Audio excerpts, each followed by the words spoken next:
اور تمہیں مدینے کی گلی کا واقعہ سنا۔ ایک عورت ہے، مسجد نبوی میں نماز پڑھنے جاتی ہے۔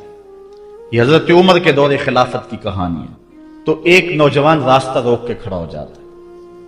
ایک دن اس عورت نے رک کر کے کہا کہ میں کتنے دنوں سے دیکھ رہی ہوں کہ تم میرے راستے میں مزاحم ہوتے ہو، کیا ماجرا ہے؟ اس نے کھل کے بات کی کہ میں تیرا چاہنے والا ہوں اور تجھے حاصل کرنا میری زندگی کی معراج ہے، اور تیرے لیے آسمان سے تارے بھی توڑنے پڑے تو گریز نہیں کروں گا۔ اس نے کہا اچھا، میری ایک شرط ہے۔ اس نے کہا بتاؤ، جلدی بتاؤ، لب کھولو، میں ابھی پوری کر دوں گا۔ کہا نہیں، چھوٹی سی بات ہے، 40 دن تک حضرت عمر کے پیچھے نمازیں پڑھ لو، اس کے بعد 40ویں دن کی آخری نماز کے بعد اسی وقت میں تمہارا انتظار کروں گی، پھر جدھر کہو گے چل پڑیں گے۔ کہا ٹھیک، یہ کون سی مشکل بات ہوئی 40 دن نمازیں پڑھنے سے؟ اگر تو مل جائے تو میرے لیے کون سا یہ مشکل معاملہ ہے۔ 40 دن حضرت عمر کے پیچھے نمازیں چلتی رہی، دل کی دنیا تبدیل ہوتی رہی۔ 40ویں دن کی آخری نماز کے بعد جب وہ نوجوان واپس پلٹنے لگا تو وہ لڑکی حسب وعدہ وہاں کھڑی تھی، لیکن اس نے دیکھا نہیں، یہ نظر جھکا کے گزر رہا ہے۔ اس نے کہا جانے والے توجہ کر، میں تیرے لیے کھڑی ہوں۔ کہا خیر سے کھڑی رہو۔ عمر نے دل کا تعلق رب سے جوڑ دیا۔ اگر میرے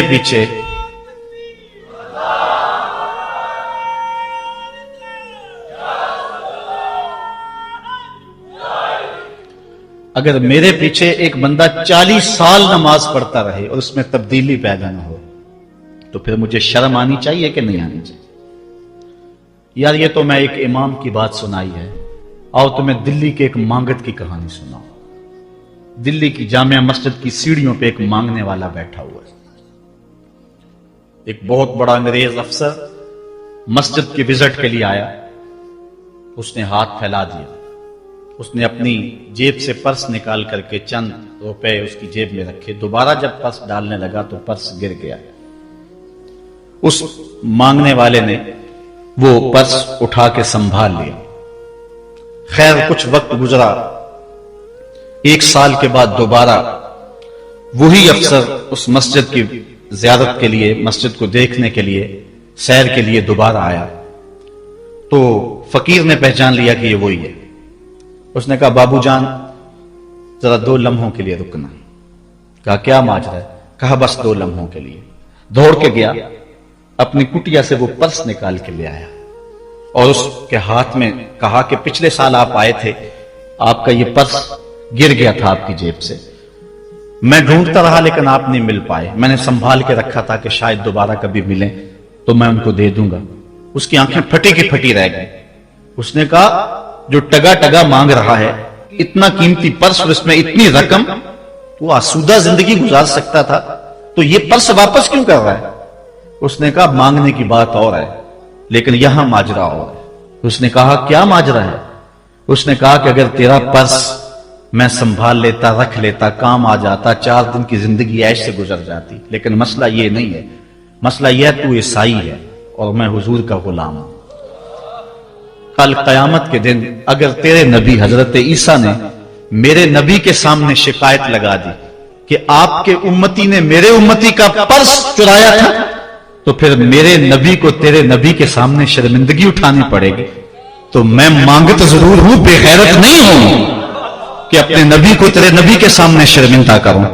یہ تو مانگتوں کی کہانی ہے، آج تو بادشاہ لوٹ رہے ہیں، آج تو پیٹ بھاری نہیں رہے ہیں، اور ہم کہتے ہیں ٹکڑے ٹکڑے کر دیں گے، یہ زبانی دعوے ہیں، جمع خرچ ہیں۔ ایسا نہیں ہوگا، آؤ اپنے اندر تبدیلی پیدا کریں۔ ہم اپنی ماضی کی تاریخ پڑھتے ہیں تو حیرت زدہ ہو جاتے ہیں، لوگوں میں کتنی اخلاقی بلندی تھی، آج ہمارے اخلاق لٹ گئے، آج ہمارا کردار نہیں رہا۔ ہم مدینے کی گلی میں پھر دوبارہ چلتے ہیں۔ حضرت عمر رضی اللہ تعالیٰ عنہ کا دربار لگا ہے، ایک شخص کو پکڑ کر لوگ لے آتے ہیں کہ شخص نے ہمارے باپ کو قتل کر دیا۔ حضرت عمر رضی اللہ تعالیٰ عنہ نے پوچھا کیا ماجرا ہے بھائی؟ اس نے کہا جی واقعی میں ان کے باپ کا قاتل ہوں، لیکن میں نے قصداً قتل نہیں کیا۔ ہوا یہ کہ میں ایک مسافر ہوں، جا رہا تھا، راستے کے اندر سبز چراگاہ تھی، میرا اونٹ بھوکا تھا، اس چراگاہ میں داخل ہو گیا، اس کے بوڑھے باپ نے پتھر اٹھایا اور میرے اونٹ کو مارا، اس کی آنکھ نکل گئی۔ مجھے بڑا غصہ آیا، میں نے وہی پتھر اٹھا کر اس کے باپ کو دے مارا، لیکن وہ ایسے ٹکانے پہ لگا کہ اس کا باپ فوراً فوت ہو گیا۔ میرا قصد اور ارادہ نہیں تھا، لیکن بہرحال میں اس بات کا اقراری ہوں کہ میں نے اس کے باپ کو قتل کر دیا ہے۔ آپ جو حکم سنائیں میں اس کو قبول کروں گا، لیکن میں ایک مہلت مانگتا ہوں کہ میرے دوست، میرے بھائی کی کوئی رقم میرے ذمے ہے، میرے پاس اس نے امانت رکھی ہوئی ہے، اور وہ مجھے پتا ہے کہ میں نے کہاں چھپا کے رکھی ہوئی۔ اگر آپ فیصلہ کر دیتے اور میری گردن کاٹ دی جاتی ہے تو وہ امانت جو میں نے رکھی ہوئی ہے سنبھال کر کے، میرے علاوہ کوئی جانتا بھی نہیں ہے، تو وہ اس تک کون پہنچائے گا؟ اگر آپ مجھے 3 دن کی مہلت دے دیں تو میں جا کر کے اس کی امانت اس کو واپس کر کے پھر واپس آؤں گا، پھر یہ پھندا پھانسی کا میں اپنے گلے میں ڈلوانے کے لیے تیار ہوں گا۔ حضرت عمر رضی اللہ تعالیٰ عنہ نے فرمایا کہ کوئی شخص تیری ضمانت دے دے تو ہم تجھے چھٹی دینے کے لیے تیار ہیں۔ اس نے دائیں بائیں دیکھا، پورے مدینے میں اس کا کوئی شناسہ ہی نہیں تھا، واقف ہی نہیں تھا، ایک اجنبی شخص تھا۔ حضرت ابو ذر غفاری کھڑے ہو گئے، کہا حضرت عمر میں اس کی ضمانت دیتا ہوں۔ ضمانت دے دی گئی، وہ چلا گیا۔ تیسرے دن وعدے کا جو وقت تھا، لوگ جمع ہو گئے، دربار لگ گئے، ابھی تک آنے والا نہیں آیا۔ لوگوں نے کہا ابو ذر تو نے غلطی کی ہے، ایک اجنبی کی ضمانت دی اور ابھی تک وہ نہیں آیا، اور میاں صاحب فرماتے ہیں ایک بار جو پھائیں اڑ جاندے اور پھر کدی نہ پھنس دینے۔ ظاہر ہے وہ چلا گیا، واپس تو نہیں پلٹ کے گا، اسے پتا ہے کہ آگے سیدھی سیدھی میری موت ہے، تو تم نے یہ کیا غلطی کی؟ خیر آپ نے فرمایا کہ اگر وہ نہ آیا تو یہ پھانسی کا پھندا میرے گلے میں ڈال لینا، لیکن بہرحال میں نے اس کی ضمانت دی۔ کچھ عرصہ بیتا کہ دور سے گرد و غبار اڑتا ہوا دکھائی دیا۔ جب صورت واضح ہوئی تو وہی شخص تھا۔ حضرت عمر فاروق رضی اللہ تعالیٰ عنہ کے دربار میں کھڑا ہو کہنے لگا حضرت کسی وجہ سے تاخیر سے پہنچا ہوں، معذرت چاہتا ہوں، اب جو حکم ہے پورا کیجیے۔ حضرت عمر رضی اللہ تعالیٰ عنہ اس کے پھانسی کے احکامات جاری کر چکے تھے۔ آپ نے فرمایا کہ ابو ذر یہ بتا کہ تو نے اس کی ضمانت کیسے دی جب تو اسے جانتا نہیں تھا؟ تو سنو حضرت ابو ذر غفاری نے کیا کہا۔ کہا ایک اجنبی میرے محمد کے مدینے میں پناہ مانگ رہا تھا اور اس نے چاروں سمت دیکھا اور کوئی شخص نہیں تھا جو اس کو امان دیتا اور اس کی ضمانت دیتا، تو میں نے اس لیے ضمانت دے دی کہ نہ بھی آیا تو اپنی جان چلی جائے گی، کل کو یہ تو نہیں کہے گا کہ محمد کے مدینے میں کسی نے ضمانت مانگی تھی، پورے شہر میں کوئی ضمانت دینے والا نہیں تھا۔ اس کو کہا کہ انہوں نے تو ضمانت دے دی، میاں اب تو بتا کہ تو چلا گیا تھا، تجھے جانتا کوئی نہیں تھا، نہ پلٹ کے آتا تو تجھے کوئی پوچھنے والا نہیں تھا، تو تو نے یہ دوبارہ موت کے منہ میں کیوں اپنا سر رکھا ہے؟ تو اس نے کہا کہ میں نے کہا کہ ایک اجنبی کی ضمانت اس ایسے شخص نے دی ہے جو مجھے جانتا بھی نہیں ہے، اور اگر میں نہ گیا تو لوگ قیامت تک اجنبیوں پر بھروسہ نہیں کریں گے کہ اجنبی یوں سلوک کیا کرتے ہیں۔ تو حضرت عمر رضی اللہ تعالیٰ عنہ اس کے پھانسی کے احکام جاری کیے، تو جن کے باپ کو قتل کیا تھا وہ بیٹے کھڑے ہو گئے، کہنے لگے تاریخ کی کالک ہم اپنے منہ پہ ملیں گے، ہم بھی اپنے باپ کے قاتل کو معاف کر دیتے ہیں۔ یہ ہماری تاریخ ہے، یہ ہماری کہانی ہے، لیکن آج ہم کس جگہ پہ کھڑے ہیں اور کیا ہماری صورتحال ہے؟ نہ ہمارا کردار رہا اور نہ ہمارا کوئی تشخص رہا۔ آج ہم نے اپنا تشخص بھی مٹا کے رکھ دیا، اپنے طرز زندگی بھی بدل دی، نہ ہماری باطن کی وہ روشنی رہی، نہ ظاہری وہ صورتیں رہی کہ ہم پہچانے جائیں کہ حضور کے غلام ہیں، بلکہ آج بھانت بھانت کی بولیاں بول رہے ہیں۔ اقبال نے کیا کہا تھا؟ اپنی ملت پر قیاس اقوام مغرب سے نہ کر، خاص ہے ترکیب میں تجھے قوم رسول ہاشمی۔ بلکہ آج فیشن کے طور پہ یہ کہا جاتا ہے جی آج کل دین پہ چلنا بڑا مشکل ہے، یہ آپ بھی سنتے ہوں گے، لوگ کہتے ہیں جی آج کل دین پہ چلنا بڑا مشکل ہے۔ یہ کون کہہ رہا ہے؟ جو مسجد میں آتا ہے تو موسم کے مطابق گرم اور سرد پانی دستیاب ہے، اس کے لیے ماحول ہے، اس کے لیے خوبصورت قالین بچھے ہوئے ہیں، مخملی مسلے رکھے ہوئے ہیں، جو نرم اور گداز مسلوں پہ پیشانی رکھ کر کے سجدہ کرتا ہے، وہ بطور فیشن کہہ رہا ہے جی آج کل دین پہ چلنا بڑا مشکل ہے۔ میں اس کے جواب میں کہا کرتا ہوں میاں تیرے لیے مشکل ہے یا کربلا والے حسین کے لیے مشکل تھا؟ انہوں نے تو نہیں کہا کہ دین پہ چلنا مشکل ہے. تیرے لیے مشکل ہے دین پہ چلنا، یہ حضرت بلال حبشی کے لیے مشکل تھا، جنہوں نے تپتی ہوئی ریت پہ سجدے کیے، گلے میں رسا ڈال کر کے گھسیٹا گیا، اور انہیں پاؤں میں زنجیریں ڈال کر کے مکے میں کھینچا گیا، ہاتھوں اور پاؤں میں میخیں ٹھونک دی گئی، چکی پسرائی گئی، لیکن بلال ہیں کہ آگے مسکرا رہے ہیں. کسی نے گزرتے ہوئے کہا بلال عجیب تماشا ہے، عجیب کہانی ہے کہ وہ تمہیں مار رہے ہیں اور تم آگے سے مسکرا رہے ہو. تو سنو حضرت بلال نے کیا جواب دیا. حضرت بلال فرمانے لگے میاں تم جاؤ نا بازار میں مٹی کا برتن بھی خریدنے، تو اس کو بھی ٹھونک بجا کے دیکھتے ہو کہیں کچا تو نہیں ہے، اس کی آواز تو خراب نہیں ہے. کہا تم تو مٹی کا پیالہ بھی خریدو تو ٹھونک بجا کے دیکھتے ہو کہیں کچا تو نہیں ہے. میرا مالک مجھے خرید رہا ہے، دیکھ رہا ہے بلال کہیں کچا تو نہیں ہے. میں کہتا ہوں مالک کھال ادڑ بھی جائے گی، حق حق کی آوازیں ختم نہیں ہوں گی. زخم پہ زخم کھا کے جی خون جگر کے گھونٹ پی، آہ نہ کر لبوں کو سی، یہ عشق ہے دل لگی نہیں. تو یہ ایک دین گریزی ہے، یہ عمل گریزی ہے. جی آج کل بڑا مشکل ہے. پہلی بات ہے مشکل ہو بھی تو ہمارے پاس کوئی دوسرا آپشن موجود نہیں ہے. ہم ان لوگوں کی کہانیاں بھول سکتے ہیں کہ جنہوں نے اس دین کے راستے کے اندر دکھ بھی سہے، ان کو ٹکڑے بھی کر دیا گیا، ان کو 2 اونٹوں کی پچھلی ٹانگوں سے باندھ کر کے 2 ٹکڑوں میں بانٹ بھی دیا گیا، لوہے کی کنگھیوں سے بدن چھیدے بھی گئے، ہڈیاں توڑی بھی گئیں، آگ میں ڈالا بھی گیا، جلتے اور کھولتے تیل میں پھینکا گیا، لیکن انہوں نے رب کا نام نہیں چھوڑا، رسول کا نعرہ نہیں چھوڑا. اور آج ہم کہتے ہیں جی بڑا مشکل ہے آج کل دین پہ چلنا، اور یہ مولویوں نے مشکل بنائی ہوئی ہے. یار دین اتنا بھی مشکل نہیں ہے، یہ کوئی بات نہیں ہے. ہم سر سے لے کر پاؤں تک اسلام میں داخل ہوں، یہ ہمارے رب کا ہم سے یہ تقاضا ہے. یا ایھا الذین آمنوا ادخلوا فی السلم کافہ، اے ایمان والو دین میں پورے پورے داخل ہو جا، پورے پورے داخل ہو جا. تمہاری وضاحت، انداز زندگی، طرز معاشرت یہ بتائے کہ تم حضور کے غلام. جو غیروں کے طرز زندگی کو اپنا رہا ہے اور ان کو جو ہے وہ پسند کر رہا ہے، وہ سوچے اپنے اندر اترے اور مت کسی کے دھوکے میں رہے. میں کہتا ہوں آج اگر کوئی یہ میٹرک پڑھے لڑکے بھی یہ سکول کھول لیتے ہیں گلی میں محلے میں، 200 بچے لے کر کے بیٹھ جاتے ہیں اور ان کو بھی ایک باقاعدہ یونیفارم دیتے ہیں، اس طرح کی ٹائی ہوگی، اس طرح کی شرٹ ہوگی، اس طرح کے بوٹ ہوں گے، گرمیوں میں اس طرح کا لباس ہوگا، سردیوں میں اس طرح کا لباس ہوگا. کبھی کسی نے نہیں کہا کہ یہ کیا قدغن لگاتے ہو؟ جس طرح کا بچہ لباس پہننا چاہے اس کو آزادی ہونی چاہیے، یہ کیا تم نے ایک خاص لباس متعین کر دیے؟ کہتے ہیں جی ان کا نظام ہے نا، ایک سکول ہے اور یونیفارم ہے اس کا. یار ایک پرائمری سکول کا بھی یونیفارم ہوتا ہے، تو کیا محمد عربی کے دین کا کوئی یونیفارم نہیں ہے؟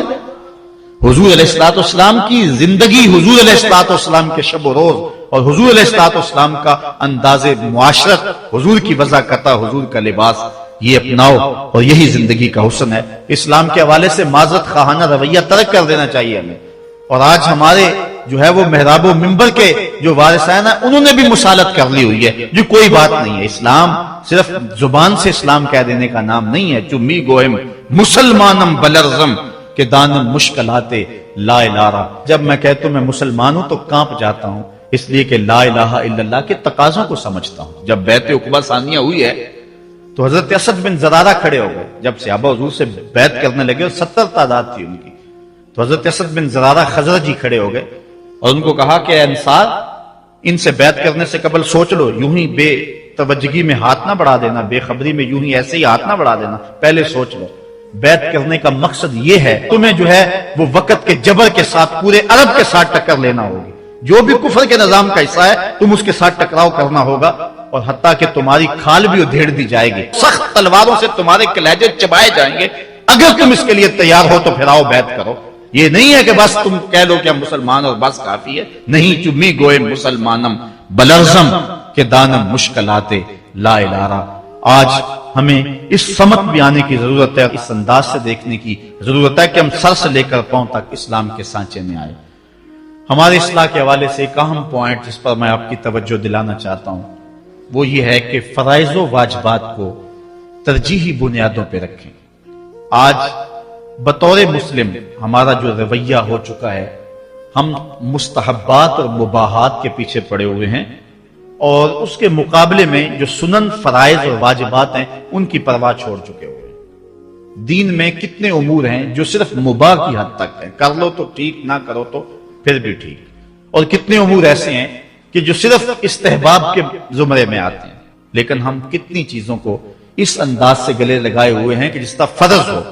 اور اسلام کے اہم فرائض اور اسلام کی اہم واجبات ان کو ہم ترک کیے ہوئے. ساری رات ہم محفل میں جاگ لیں گے، فجر کی نماز نہیں پڑھیں گے تو کیا فائدہ ہوگا؟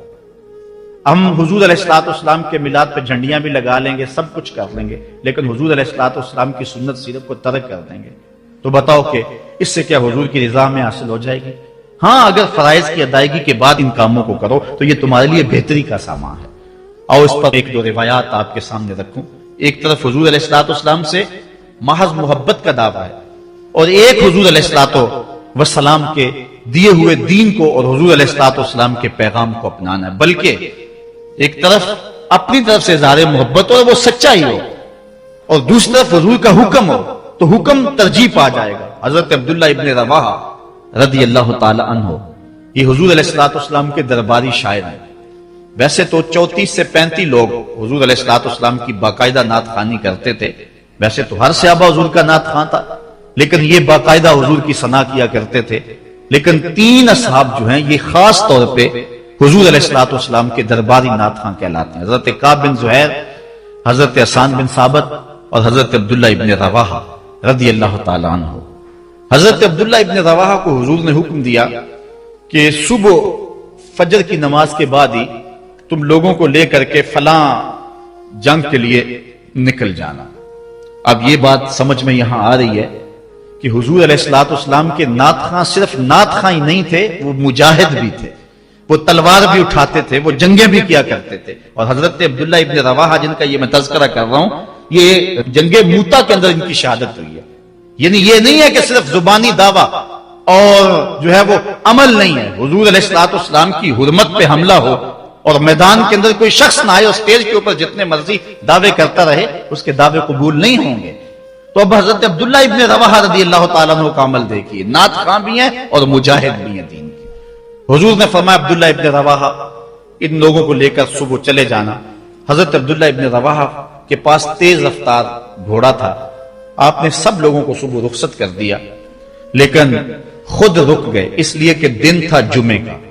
سوچا کہ دوبارہ پتہ نہیں حضور سے ملاقات ہو نہ ہو، جنگ پہ جا رہے ہیں، حالات کیا ہوں، اس لیے میں بعد میں تیز رفتار گھوڑے سے ان لوگوں کے ساتھ مل جاؤں گا، رک جاتا ہوں تھوڑی دیر، حضور کے پیچھے جمعہ المبارک کی نماز ادا کر لیتا ہوں، یہ اعزاز بھی مل جائے اور وہ حکم تھا وہ بھی پورا ہو جائے. تو حضرت عبداللہ ابن رواحہ رضی اللہ تعالی عنہ نے نماز جمعہ ادا کی. حضور علیہ الصلوۃ والسلام نے فرمایا اے عبداللہ بن رواحہ، میں نے تو تمہیں حکم دیا تھا کہ صبح تم چلے جانا، لیکن تم یہاں موجود ہو. عرض کی حضور میں نے یہ عزم کیا ہے کہ میں ان کے ساتھ شامل ہو جاؤں گا، لیکن رکا اس لیے ہوں تاکہ آپ کے ساتھ جمعہ المبارک پڑھنے کی سعادت حاصل کر لوں. اب یہ سعادت چھوٹی نہیں تھی. حضور علیہ الصلوۃ والسلام کی اقتداء میں نماز، اور وہ بھی نماز جمعہ، کتنی بڑی سعادت ہے. لیکن حضور نے کیا فرمایا سنیے، اور اس مختصر سی بات سے بہت کچھ سمجھیے. حضور نے فرمایا لو انفقت ما فی الارض جمیعا ما ادرکت فضل غدوتہم. اے ابن رواحہ، اگر تو زمین میں جو کچھ ہے سب کچھ راہ خدا میں خیرات کر دے، جو پہلے چلے گئے ہیں ان کے ثواب کو نہیں پہنچ سکتا. تو حکم کی ترجیح ہے شریعت اسلامیہ کے اندر. ہاں، حکم کی تکمیل جو ہے اگر جو ہو جائے اور اس کے ساتھ ساتھ اس کے ضمن میں اگر جو ہے وہ محبت کے مظاہر بھی سامنے آ جائیں تو اس میں کوئی قباحت نہیں ہے. اور اس پر روایت حضرت عبداللہ بن قراد رضی اللہ تعالی عنہ سے، اور یہ صحیح بخاری میں موجود ہے، کہ آقا کریم علیہ السلام نے وضو فرمایا اور وضو کا پانی زمین پر صحابہ گرنے نہیں دیتے، اپنے منہ پہ اور اپنے چہروں پہ مل لیتے ہیں. تو آقا کریم علیہ السلام نے فرمایا ما یحملکم علی ھذا، صحابہ تمہیں اس بات پر کس شے نے ابھارا ہے؟ میرے وضو کے پانی کو جو تم زمین پر نہیں گرنے دیتے تو اس کا سبب کیا ہے؟ تو حضرت عبد الرحمن بن قراد کہتے ہیں کہ صحابہ نے کہا قالوا حب اللہ ورسولہ، اللہ اور اس کے رسول کے پیار نے ہمیں اس بات پہ ابھارا ہے. تو حضور علیہ الصلوۃ والسلام نے جو ارشاد فرمایا اس عمل سے نفی نہیں کی، لیکن ساتھ حضور نے فرمایا جو چاہتا ہے اللہ اور اس کا رسول اس سے پیار کرے اور وہ اللہ اور اس کے رسول سے پیار کرے، اسے 3 چیزوں کا خیال رکھنا چاہیے. ایک، جب بھی بولے سچ بولے، اور جب بھی اس کے پاس کوئی امانت رکھے تو امانت کو ادا کرے، اور اپنے ہمسایوں کے ساتھ حسن سلوک کرے. یعنی اگر وہ اس مظاہرہ محبت میں شامل ہو گیا اور حضور کے وضو کا پانی اس کے ہاتھ سے مس ہو گیا اور اس نے برکت سے اپنے منہ کے ساتھ مل لیا ہے، تو اس کا یہ مطلب نہیں ہے کہ جو باقی اعمال ہیں ان سے ان کو چھٹی مل گئی. یہ مفہوم ہے اس حدیث کا. اگر کوئی بندہ محفل میلاد منعقد کر لیتا ہے، دیگر امور مستحبات کی ادا کرتا ہے، تو اس کا یہ مطلب نہیں ہے کہ اب نماز نہ پڑھے، اس کو کوئی پرواہ نہیں ہے، وہ بخشا گیا ہے. جس طرح کہ آج کل ہمارے ثنا خان جو ہے تاثر دیتے ہیں کہ جو محفل میلاد میں آ گیا وہ بخشا گیا. اللہ تعالیٰ چاہے اس کے لیے کوئی مشکل نہیں ہے، لیکن جو دین ہے اس دین کو ہلکا کرنے والی بات ہے. بلکہ آج کل تو ممبر و محراب پر جنت اور دوزخ کا مذاق اڑایا جا رہا ہے. ایک بندہ کہہ رہا ہے کہ ہوئے تو کیڑی جنت دا کرنا ہے تذکرہ. میں نے کہا میاں اسی جنت کا جس جنت کے لیے حضور لمبے لمبے ہاتھ اٹھا کے دعا مانگا کرتے تھے اور فرماتے جب اللہ سے مانگو تو جنت الفردوس مانگو. اور ایک بولا کہ مجھے دیکھ کر جہنم کو بھی آئے پسینہ. ہمارے استاد فرمایا کرتے تھے بیٹے تیرے منہ میں آج طوطی بولتا ہے جو مرضی کہہ لے، یہ تو کل قیامت کے دن پتا چلے گا کہ پسینہ کس کو آتا ہے، تجھے آتا ہے یا جہنم کو آتا ہے. ایک بولا کہ قبر دا خوف دے دے کے لوکی مینو ڈرانے نے. لوگ کون ہے ڈرانے والے؟ تبشیر اور تنذیر یہ نبی کا منصب ہے. نبی کی شان ہے مبشر اور نذیر، یہ نبی کی شان ہے. حضور نے ڈرایا بھی ہے، حضور نے بشارت بھی دی ہے. لیکن اس بات کا منبر پہ بیٹھ کر کے تمسخر اڑایا جا رہا ہے اور لوگوں کو بے عملی کی طرف لے جایا جا رہا ہے. اس لیے آپ اس بات پہ غور کریں، اس بات پہ توجہ کریں. قیامت کے دن یہ لوگ کام نہیں آئیں گے، یہ پلہ چھڑا جائیں گے اور کہیں گے کہ جو ہے وہ ہم نے ان کو نہیں کہا تھا. بلکہ جو بت جن کو لوگ پوچھتے ہیں اور جن لوگوں کی لوگ پرستش کرتے ہیں وہ بھی کل قیامت کے دن کہیں گے کہ ان کو عقل نہیں تھی، ان کو سمجھ نہیں تھی. تو وہ عذر مقبول نہیں ہوگا کہ ہم ان کے کہنے پہ جو ہے وہ پوجا شروع کی.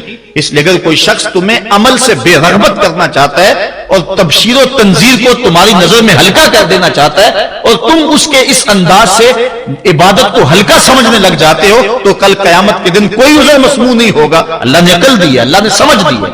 اگر آج کوئی پیر کہتا ہے کہ اگر میرے مرید ہو گئے ہو تو تمہیں عمل کی ضرورت ہی کوئی نہیں ہے، اور بندہ جو ہے اس کے لارے پہ عمل چھوڑ دیتا ہے، تو اس کا یہ مطلب نہیں ہے کہ کل صرف پیر پہ ساری بات ڈال دی جائے گی اور وہ بچ جائے گا، وہ بھی ساتھ رگڑا جائے گا.